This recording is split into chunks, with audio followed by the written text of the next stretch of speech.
On the western edge of Sydney's CBD, one of the world's most ambitious transformations is underway at a 22-hectare former container port.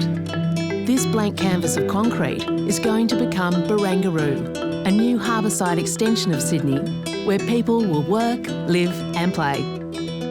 We've inherited a pretty much flat slab area here, and our end goal is looking to represent what you see commonly around Sydney Harbour in that sandstone outcrops and shoreline effect. We're excavating a large sandstone extraction pit here and using sandstone blocks to put around the foreshore.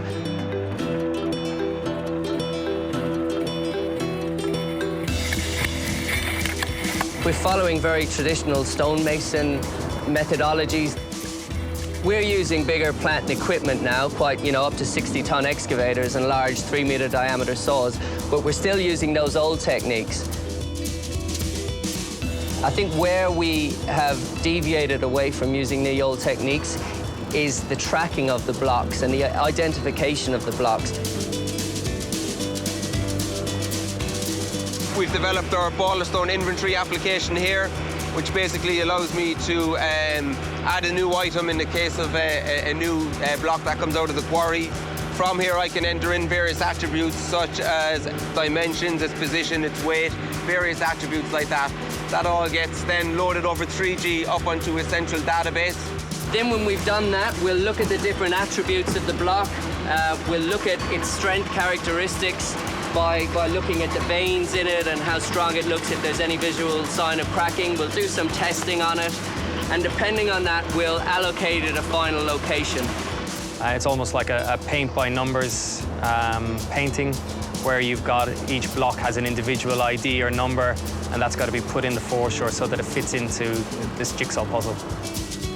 It's quite easy for us to go and change heights of blocks and move blocks around, so that allows us to make changes quite quickly.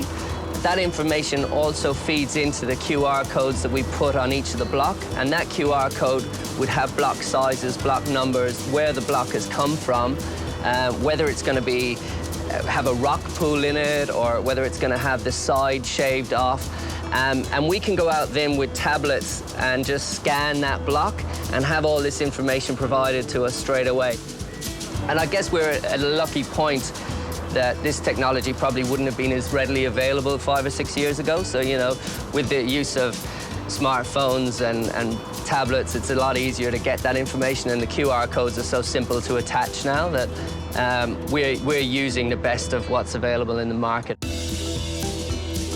And a lot of this park is going to be appreciated from the water as well as from the land.